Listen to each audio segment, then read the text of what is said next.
Impact segment tonight, new poll about how American Muslims see the jihad. About 600 followers of Allah were asked a series of questions by the Center for Security Policy. First up, I believe that violence against those that insult the Prophet Muhammad or the Quran or Islamic faith is sometimes acceptable.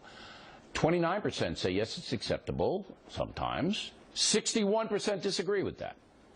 2, violence against Americans here in the USA can be justified as part of the global jihad. 25% agree. 64% disagree. Muslims in America should have the choice of being governed according to Sharia. 51% agree. 32% disagree. Joining us now from Portland, Oregon, Harris Zafar, spokesman for the Ahmadiyya Muslim community there. And from Phoenix, Dr. Zuhdi Jasser, president of the American Islamic Forum for Democracy. The one that is a little disturbing, Doctor, we'll begin with you, is the 25% that say, you know, look, if there's a holy war, violence against Americans is legitimate. 25% of the 600, that's 150, right? Yeah. That's a little off-putting, is it not?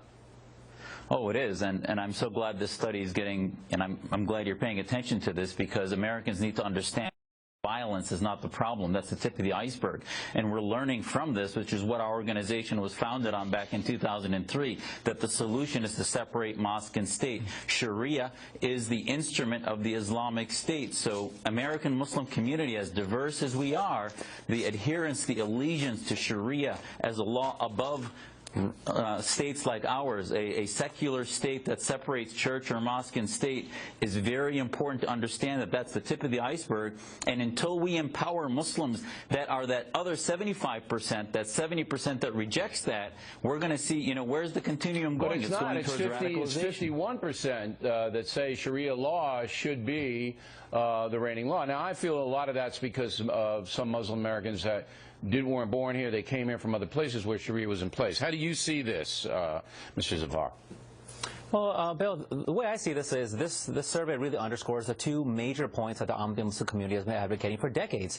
Number one, that although the vast majority of Muslims here in America are peaceful, there's a great need for everyone, Muslims, non-Muslims, and the extremists like terrorists and neoconservatives, to understand the true and reconnect the true teachings of Islam. And number two, leadership matters because it influences the people that are the members, which is why it's significant as a case point that the Khalifa, the Caliph, the Khalifa of Islam, His Holiness Mirza Masroor Ahmad, who leads the largest organized body of Muslims in the world, has constantly called for exactly what you're saying, that Sharia is not meant to be an instrument of coercion. Yeah, but if 51%, that Islam advocates for free speech. But here's what, look, most people don't understand the Muslim community in America because there's so few Muslims here, and in many parts of the country there aren't any. But if you have 51% of American Muslims saying, you know, we respect Sharia law more than American law, that sends a message that they're not fully assimilated in America, Mr. Zafar. Yeah, so there's two things to be said there. One is that those people clearly either don't know the U.S. Constitution or don't know Sharia law, because if I was polled, I would even say yes too, because the U.S. Constitution is the most Sharia-compliant constitution in the world, because it advocates for the freedoms, the liberties that Islam champions. So, I would also say yes to that answer. Under Sharia law would never see the light of day here. Go ahead, Doctor. What do you say?